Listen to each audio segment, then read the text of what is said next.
Hi, Patrick here. 31 days of Halloween.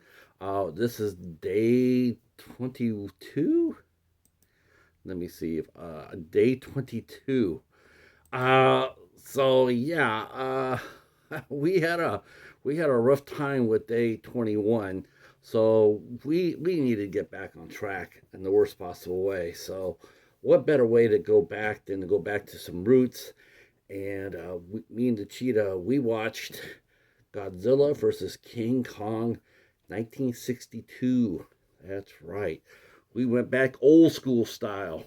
Uh, wow. Now I've seen this movie, of course. I saw this every time there was Godzilla week that happened on our local ABC channel. They had a 3:30 movie from 3:30 to 5. They used to run once or twice a year. They have Godzilla week, and they would play various Godzilla movies. Sometimes they would fit in the Gargantuous, the War of the Gargantuous. Um, once in a while, once in a great while.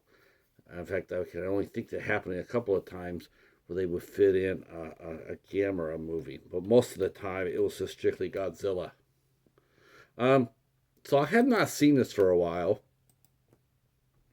but I do remember it being one of my favorites growing up, and it was a lot of fun. Now I had always thought of this movie, um, like there's supposed to be two sort of endings to it. The American version where King Kong, he swims away triumphant, and then there's the one with Godzilla. He hits the ocean, and he doesn't come up, but that's the way Godzilla is. A lot of his movies, he just goes into the ocean to go home. He's had enough. Uh, so, but according to what I've been hearing, though this is cheesy as hell, supposedly King Kong wins this fight, the first one in 1963. Um, I don't know. I didn't really see it that way. I sort of saw Godzilla being restrained. Um, of course, the story's really simple. A submarine wakes up Godzilla, and he decides he needs to go on a rampage. So he wakes up and he starts heading toward Japan. Meanwhile, a pharmaceutical company in Japan wants it needs some public relations. It needs something big, something popping to bring it some business. They hear about this red berry juice that is non-narcotic, not addictive, but it's supposed to be help. It's supposed to be a pretty potent medicine, but it's only grown in this very small island with a native tribe. So the pharmaceutical sends a small team over there to investigate it, and they also hear about this giant creature on this island. Um, so they go there, and they befriend the natives, which is basically almost like the white man, meeting the Indians for the first time. They give them all sorts of treats. Uh, yeah, they give all the natives all cigarettes. Uh, but it was big in Japan at the time, so cigarette smoking was very culturally accepted. So that was their gift to the natives. They wanted to become friends. They help, and the natives say, "Okay, you guys can stick around for a couple of days." They end up meeting this giant octopus that they help fight off, and then King Kong comes over there and whips his tail. So they decide to get Kong loaded. They take him back to Japan. So that's what they do. They give him the red berry juice, get him loaded on the way to Japan. They're told because the Godzilla's rampaging, they can't risk two monsters coming in. So King Kong he's now considered an illegal immigrant, but he's not really all about that. So when he wakes up from his and he has a hangover, he's pretty upset. So they blow the dynamite because they have him on a boat, and they blow the dynamite up. But all that does is make him sort of frosty. But he doesn't attack anybody. He could attack the boat, but he doesn't. He just says, that's sort of messed up. Well, they do try to get him to clash, and Godzilla pretty easily pushes Kong out of the way. Kong's a little bit smaller. Godzilla, of course, has his atomic breath, his tail. and combat experience. So he easily stops Kong the first time they meet, and Kong retreats. Um, but of course, they got to get them back together. So that's what they try. They manipulate them back together, and of course, of course, King Kong being with no powers, they have to come up with something to make the fight even, because he's no match for Godzilla at all. So they say that electricity will make Kong stronger.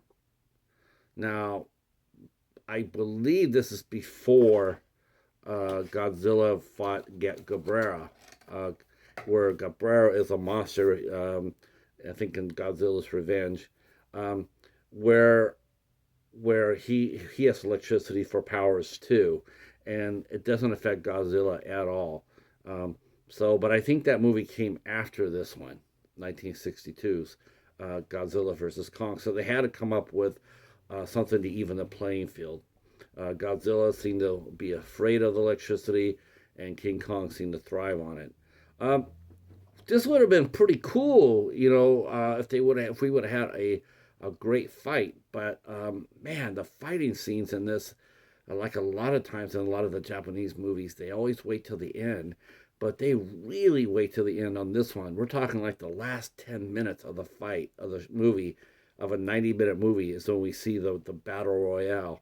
Um, it's a common and annoying theme in Godzilla movies. It's like we don't want to see the army rolling out. We know what's going to happen. We know they're ineffective. We don't need to see the love story. Oh, for Cheetah. Oh, Mako. Okay, maybe not Mako. That's a little bit later down now, but you know what I'm talking about. We don't need to see that. I mean, come on. We just want to. We're here for one thing. We're here for fights. And Godzilla and King Kong does not disappoint. I tell you that when they do get together, it's a pretty kick-ass fight. I gotta tell you, even without the electricity, supposedly even out the playing field, um, King Kong is Godzilla may be bigger and he may be stronger, but King Kong is smarter. He's smarter, and that's always been the case. That's always been. It's not just off this movie. King Kong has been the smartest. Um, and that's probably the reason why he does match up well with Godzilla. Godzilla's all he's for what he is. He's okay, but Kong has a much superior intelligence, and we do see that in King Kong versus Godzilla here. A couple of really cute moments. They destroy this humongous house. That was pretty badass, and of course, King Kong shows some judo.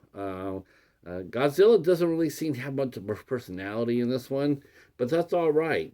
That's all right. We don't need to have Godzilla emote all the time. It's all right for him just to kick butt.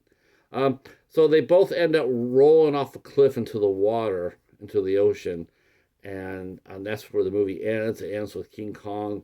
He basically comes up and he's going back to his home. He's going to swim back to his home, and we don't see Godzilla again. And so, like I said, I had heard in Japan, it seemed like Godzilla won the fight, and then for the American audience, King Kong won. I don't know. I personally think, honestly, just like I did with Kong versus Godzilla, I like King Kong, but there's no way in hell he's matching up against Godzilla. A full charged Godzilla? No, there's just no way. He has no chance. I mean, he just doesn't. And as he saw in the new Kong versus Godzilla, they once again had to create a power for Kong to stay stay in the fight. Um, King Kong, as he is, without any powers, he's immensely physically strong, but he's not going to be able to withstand the Godzilla's atomic breath. He's just not. Um, Nothing's impervious to that. Uh, the big thing I was really bummed out about this movie was there were no masers. Masers were not introduced in this Godzilla versus Kong movie, but could be coming on later on in the series. All right. So that is day 22 for 31 Days of Halloween. An old classic. I don't need to go too much into this. You guys have all seen it. If you're into kaiju movies, this is probably like one of the top five movies people talk about of the old kaiju series. Um, of course, that's why we got the Godzilla versus King Kong and the Godzilla versus King Kong 2 coming up next year or 2025. It's very popular. It's very for both sides of the pond, both in Japan and America. King Kong versus Godzilla is one of the top five movies that people talk about when they talk about the kaiju movies. All right, you can get this. You can watch this on Pluto. This came out international wise. It came out on Universal International releases, which is why you don't see it on Tubi. This is and you still see this being sold with Universal Studio movies. I got this for $1 from the Dollar Tree. It was Godzilla versus King Kong, Peter Jackson's King Kong, which is excellent, and King Kong Escapes, which I might be doing before the end of the 31 days. If not, I will be doing it shortly afterwards. Um, all right. Well, let me know what you think in the comments. What did you think of the first clash between Kong and Godzilla? Love to hear what you have to think. Drop a comment down below, and we will be back with day 23 of the 31 days of Halloween. Thanks for watching. If you're new to the channel, hit the sub button, hit the like button, and drop a comment. Thanks for watching. We'll see you for the next one. Peace.